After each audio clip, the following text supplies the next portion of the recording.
Get those reactions ready. The show is about to begin. Yes. He has his first major league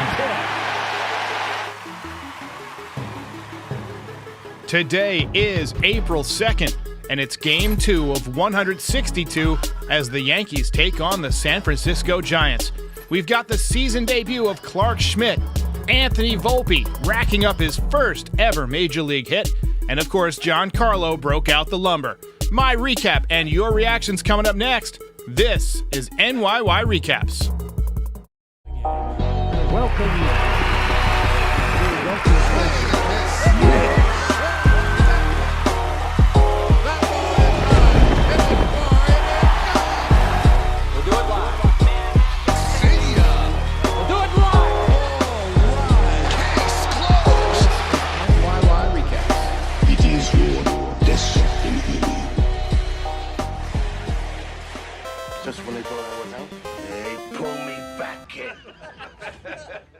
This episode is brought to you by Game Time. You guys know I don't run an ad unless I personally endorse the product, and that's why I chose Game Time as the sponsor for this podcast. If there's one thing that stresses me out, it's trying to find great tickets to my favorite events without all the hassle and hidden fees. With killer deals on last-minute tickets and their best price guarantee, you can stop stressing over your tickets and start getting hyped for all the fun you're going to be having. It's the fastest growing ticket app in the country for a reason. Get images of your seat before you buy, and with just a couple of taps on your smart device, you're all set, and the tickets are sent directly to your phone. Snag the tickets without the stress with Game Time. Download the app, create an account, and use the code NYY Recap. That's all one word, and there's no S. Why? I don't know. $20 off. Download Game Time today. Last minute tickets. Lowest price. Guaranteed.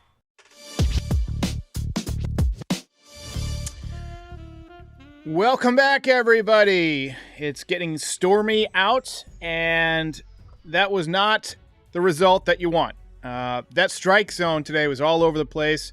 One of the worst umpired games that I've seen in decades.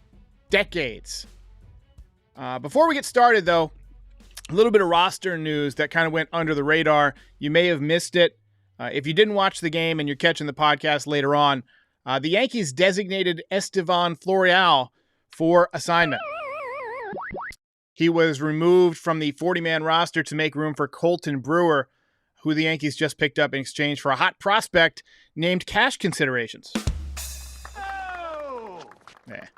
I always thought Florial had the physical tools, but he hasn't been able to adapt to major league pitching. He hasn't been able to hit the changeup in particular. And last year, major league pitchers just exploited that, and we didn't see any signs that it got better this spring. So he's not going to be with the Yankees, but he got to break camp with the Yankees, and he got to play on opening day, but pour one out for our former number 6 overall prospect. I hope he catches on somewhere else and figures it out. Don't fail me again. Today, you saw the reemergence of a number of issues that the Yankees have had in recent years. Could not hit with runners in scoring position, and when they hit home runs, they were solo shots, and the starting pitching didn't go deep enough into the game. I mean, it wasn't all bad. The Yankees should have won this game, though. I thought, played okay. They just needed a couple of big hits. There was a key situation, we'll get to it, where, one big hit probably changes the momentum of that whole game. So if you had Clark Schmidt down as your number 2 starter this season, first of all, you're amazing, and I bow to your prognostication bona fides. On one hand, it's pretty cool to see a former first-round draft pick on the mound in the second game of the season. Matter of fact, the Yankees had 3 first-round draft picks in this game: Schmidt, Judge, and Volpe. I don't know if they mentioned that in the broadcast, but I can't think of a time when the Yankees have had that. On the other hand, this was supposed to be Carlos Rodon's spot. I've gotten some grief for the way I say Rodon. It's Rodon. I'm trying to get better at it. But every time I say it wrong, I think of that scene from the Howard Stern movie where it's like WNBC. I'm trying to pronounce it right. Carlos Rodon was supposed to start today, but he's got that forearm issue. But it sounds like he's throwing more and he's getting closer, so hopefully we'll see him in the next few weeks. Today began as an overcast and rainy day, and I wondered if they were even going to play. Ended up being beautiful, though, for most of the day until the late innings. I'm really actually very jealous of anybody who was in the ballpark today, simply because they didn't have to listen to John Smoltz on Fox. Simply awful. And look, you guys know me. I'm not somebody who complains about the announcers. I know how hard it is. But, I mean, he does nothing but spin every positive about the Yankees into some 5-minute diatribe where he focuses and dwells on the negatives. And I know he's not trying to purposefully come across as, well, maybe he is. Maybe he is trying to come across as biased against the Yankees. But frankly, it's unprofessional. So just impossible to listen to. But yeah, back to Clark Schmidt. He was dealing early, but he ran out of gas. I mean, you're seeing now probably why he ended up in the bullpen last year. The cutter, I thought, looked good. You know, if you've been following this channel all spring, you've probably heard that he tweaked his mechanics a bit. He added the new cutter, which he hopes will make him more effective against lefties. And I got to say, early on, it looked like it would be. And the stat line wasn't great, but he showed some better stuff. Granted, in a limited amount of time, he definitely ran out of gas in the fourth inning. I mean, that was clear. The stuff just had no bite. He struck out both Conforto and Peterson with the cutter in the first inning, got 3 more strikeouts in the second. And you're thinking, all right, a lot of swings and misses, a lot of soft contact. He looked really good. The afternoon shadows were almost definitely a factor. They had to be a factor. It was a factor for both teams. But look, I liked what I saw early from him. I saw progress, and I appreciate the effort. But at the end of the day, not one of his better days just because of one bad inning, and that can kill you as a pitcher. We've seen it with so many pitchers over the years, the one bad inning. Bottom one, Judge singled, Rizzo walked, and then Alex Cobb threw away a tailor-made 1-6-3 double play. That allowed Judge to score the first run of the game. Bottom two, Anthony Volpe picked up his first big league knock. Way to go, kid. Line drive, single to left field. He had a couple of hits in the game. He immediately stole second base. I mean, the kid can run. He's on pace for 162 stolen bases this year. That would be pretty good. I don't think it's going to happen, but there are a lot of stolen bases this year. Top 3, amazing diving catch by Aaron Judge. It was a sinking line drive that was kind of tailing away from him. And if not for the fact that he's a literal giant, I don't think he would have reeled it in. But great play by Aaron Judge. And then Giancarlo Stanton. Look, he didn't finish off the day great, but we did get our first Stanton smash of the season. No run for Stanton. This night is a wrecking machine. The ultimate male versus the ultimate meatball. I had to play the Stanton home run sound. We got some custom home run sounds for these guys this year. Opposite field line drive. I honestly think he's going to have a great year. He didn't finish off the day with dramatic fashion like he has in the past, but you're not going to come through every single time. In the fourth inning, we got the aforementioned 2 home runs from the Giants, Crawford and Peterson, I think. Both homer to make it 3-2 at the halfway point. Final line on Clark Schmidt, 3 1/3 innings, 5 hits, 3 runs, 1 walk, 5 strikeouts. Oswaldo Cabrera picked up a base hit in the bottom of the fourth. He hit the ball hard a couple of times today. I mentioned that hit because with the shift, that ball was probably an out last year. It's one of those ones that's going to sneak through. And they had an interesting stat in the game today. One of the few things that John Smoltz said that was worth a damn was that in spring training, batting averages on ground balls to the right side were up 70 points from 220 to 290. So you're going to see more of those get through. So, Cabrera has been I think he hit about 250 last year. He might hit 275. And with his power, ability to switch hit and play defense, it's a really valuable player. Bottom 5, DJ LeMahieu poked a soft fly ball to center field, but Yastrzemski lost it in the sun. We spend $250 billion a year on defense. And that ball just dropped in. He ended up on second base. Rizzo followed up. Actually, Judge followed up with a single, and then Rizzo roped a double off the right field wall to tie the game. Rizzo is healthy, which is huge. If his back can stay healthy, look, I mean, he looks great at the plate. He's lost some weight. Maybe that was designed to take some pressure off the back, just a little bit lighter on the feet, less weight to carry around, you know? Yankees did have runners on second and third with nobody out, and that ended up being a huge missed opportunity. Stanton bounced out. Donaldson struck out looking on a pitch that was way out of the zone, which was a common occurrence, and I don't want to complain about it too much because it really did affect both sides. But Glaber had a weak at bat where he just tapped out. I think it was the first pitch. And the Yankees were unable to do any further damage, and that kind of swung the momentum in the Giants' favor. Mike King had a really tough inning. The next inning, Volpe made an error. He kind of lost his footing. Actually, it wasn't an error. I guess they didn't rule it an error, but it probably should. I assumed when I was writing that down, and when you assume, you make an ass out of you and me. I guess it wasn't an error. It was a bloop right at him, and his feet kind of got stuck, and he kind of got handcuffed, and they didn't give him an error on it. So that's odd. That's a little home cooking for the kid. Abreu looked very sharp today in the 7th and 8th innings. He's got a great arm. What he's always lacked is consistency. But if he can pitch like he did today most of the time, it'll be huge for our bullpen. Bottom 8, Josh Donaldson in his new stance. Bringer of rain. They call him that for a reason. Solo shot. Typical Rainmaker home run, mile high. But again, a solo home run. The Yankees tend to hit their home runs with nobody on base, and they've been doing that for years. Clay Holmes didn't look good at all today. Couldn't get the sinker down. That's definitely not a good sign. Bottom 9, Aaron Hicks pinch hit for Trevino. He got up 3-0 in the count and still found a way to have an ugly strikeout. I know that's shocking news. Volpe followed up with a hard single up the middle. First Yankee with 2 hits and 2 stolen bases in his first 2 games. He's going to be a good one. I mean, just a very hard hit ball. Judge followed up with an RBI single, his 3rd hit of the game. He's off to a cool .556 batting average so far. Rizzo walked to load the bases for Giancarlo.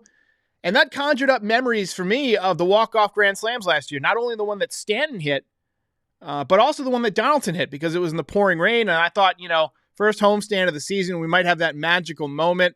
But unfortunately, he bounced it to shortstop for a double play. Double kill. Giants hang on to win 7-5. Mission failed. We'll get them next time.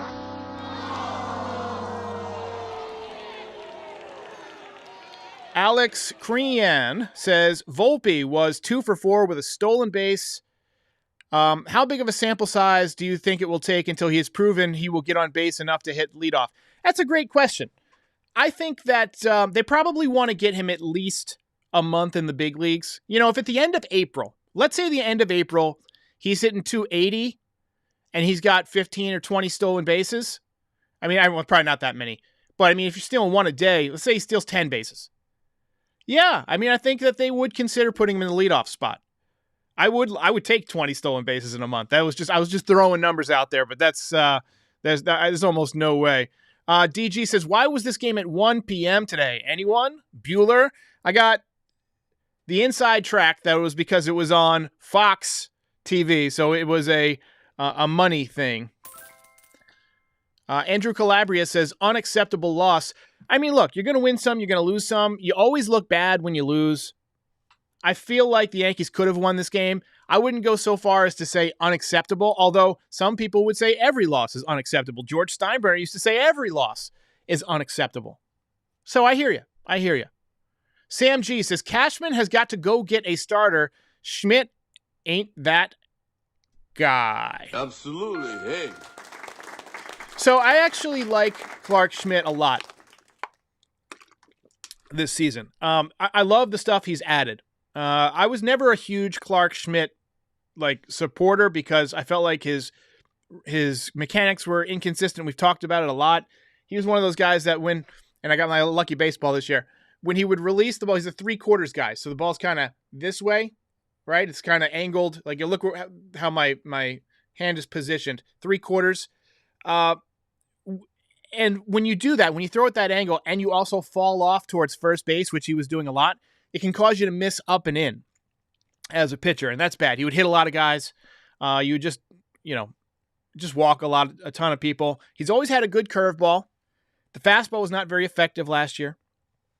But I like that he's added the cutter, and I do think it's going to be effective. I don't know if he has the stamina to go through a line. And maybe that's something that'll build up over time, but, didn't have it today. All right, let's take a look at the box score. I hate this new box score look that they've got.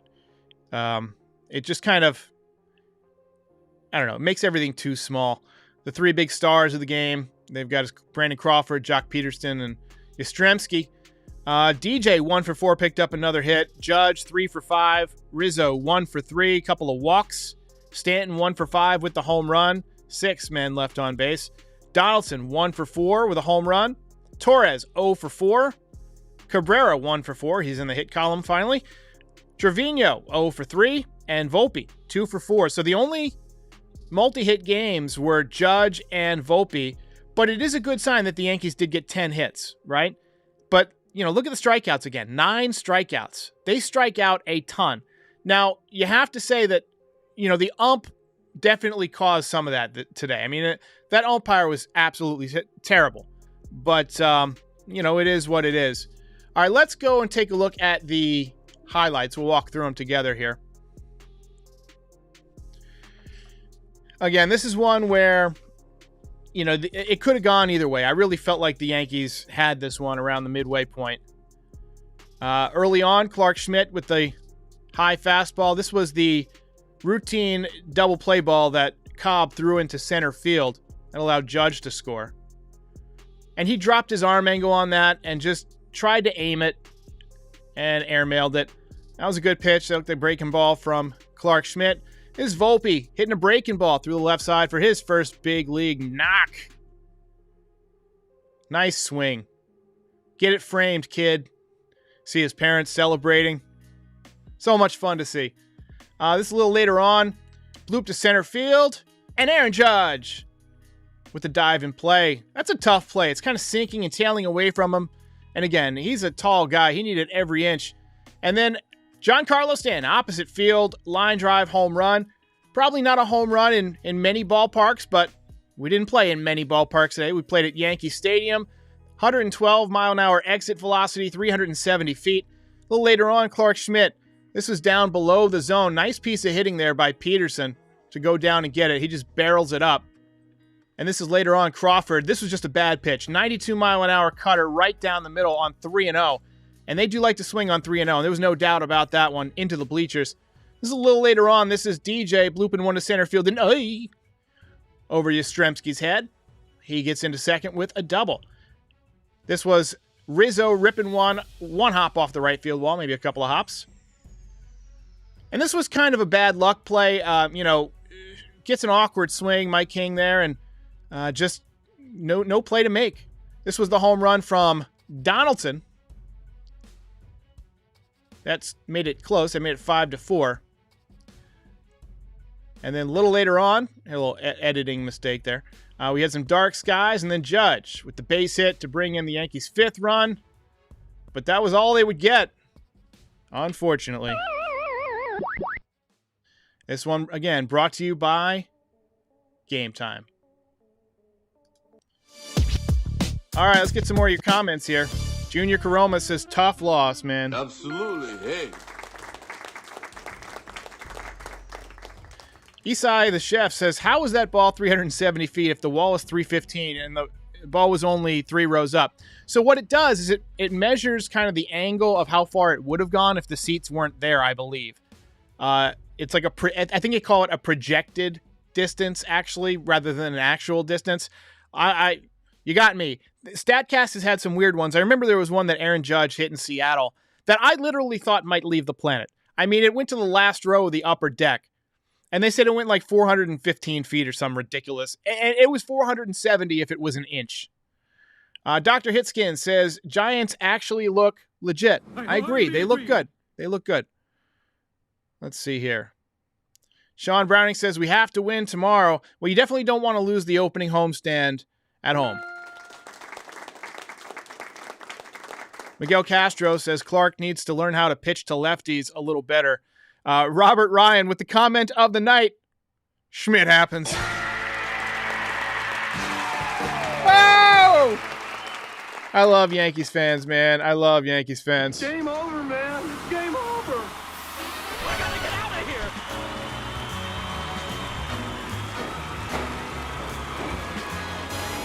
Yankees judge says home sinker going sideways instead of down. It's not what you want. You gotta go. And Dick Padden says umps are terrible in every game. We need robots. And I 100% agree. I really think that the automatic strike zone is the way to go in baseball. I mean, why get it wrong? Why get it wrong? Anyway, I think we have a couple of super chats here that I may have missed. If I did, I'm sorry. Andrew says, why was Hicks even in this game? I don't know, man. I mean, I guess I just wanted to get him in a bat. Puerto Rican veteran says, would really like to not see Hicks again. Appreciate that. That was a tough. That was a tough at bat. Be up 3-0, get a free ball, and still strike out, looking just lost. Rough. Jordan says 161 and 1 is still in play. Love it. I'm going through to try and find all the super chats that I may have missed. If I did miss any, I apologize. I think I got them all, though. But thank you guys very much. I will see you after tomorrow's game. Hopefully the Yankees can pick up a series win. We got Johnny Brito making his Major League debut. So fingers crossed. I'll see you next time. Hey everybody, if you've made it this far, we thank you. If you'd like to support NYY Recaps, please like and subscribe or pay a visit to our Shopify store for some great Yankees merch. Yes. If you're watching on YouTube, the link is in the description. But if you're listening to the audio version of this podcast, just visit NYYRecaps.shop. If you really want to support NYY Recaps and help keep the show going year after year, join up as a member. Join us. It's $5, and members get their names up in lights during each post-game show. We're also on all podcast platforms, Instagram, and Twitch this year. So give us a follow if you use any of those platforms. We're expanding, and we have you to thank for making this such a great community. We'll see you next time. It is your destiny. Case closed. Ball game over.